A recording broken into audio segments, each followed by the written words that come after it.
Hello प्यारे दर्शकों, कुंभ मेले के पीछे की कहानी।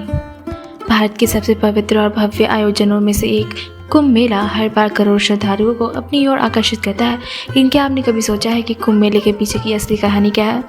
यह केवल एक धार्मिक अनुष्ठान नहीं, बल्कि महाभारत और पुराणों में वर्णित एक दिव्य घटना से जुड़ा हुआ है। इस कहानी की जड़ें हमें महाभारत, भागवत पुराण, विष्णु पुराण और पद्म पुराण में मिलती है। यह कथा समुद्र मंथन की है, जो देवताओं और असुरों के बीच हुआ था। पुराने समय में जब देवता कमजोर हो गए और असुरों ने तीनों लोकों पर हावी होना शुरू कर दिया, तब वे भगवान विष्णु के पास पहुंचे और सहायता की प्रार्थना की। भगवान विष्णु ने उन्हें उपाय बताया, समुद्र मंथन, जिससे अमृत प्राप्त होगा और देवता पुनः शक्तिशाली हो जाएंगे। समुद्र मंथन के लिए मंदराचल पर्वत को मठानी बनाया गया। शेषनाग को रस्सी के रूप में प्रयोग किया गया। देवता और असुरों ने मिलकर समुद्र मंथन करना शुरू किया।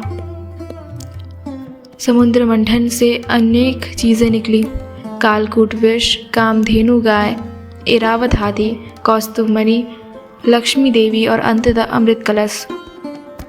जब अमृत कलश प्रकट हुआ, तब देवता और असुरों के बीच इसे पाने के लिए घमासान संघर्ष छिड़ गया।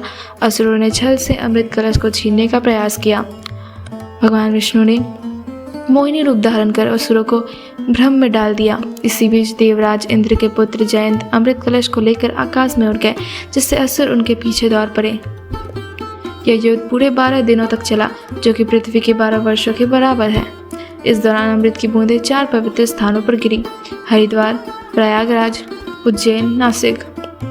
इन स्थानों पर हर 12 वर्षों में कुंभ मेला का आयोजन होता है, क्योंकि माना जाता है कि इन नदियों का जल अमृत तुल्य बन जाता है। महाभारत में भी कुंभ मेले का उल्लेख मिलता है। जब पांडवों को वनवास मिला, तब वे अनेक तीर्थ स्थलों की यात्रा पर गए। विद्वानों का मानना है कि पांडवों ने भी कुंभ के दौरान पवित्र नदियों में स्नान कर आत्मशुद्धि की थी।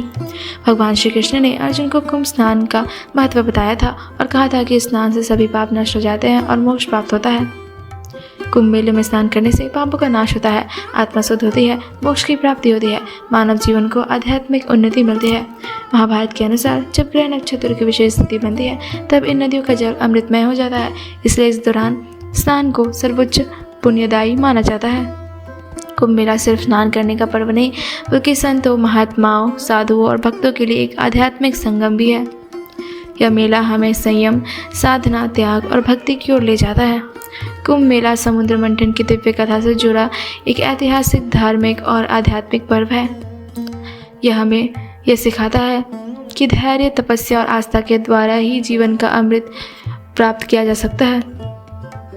इसलिए कुंभ केवल एक स्नान नहीं, बल्कि आत्मशुद्धि, आध्यात्म और सनातन धर्म की अद्भुत परंपरा का महापर्व है। आज के लिए बस इतना ही। मिलते हैं अगली वीडियो में।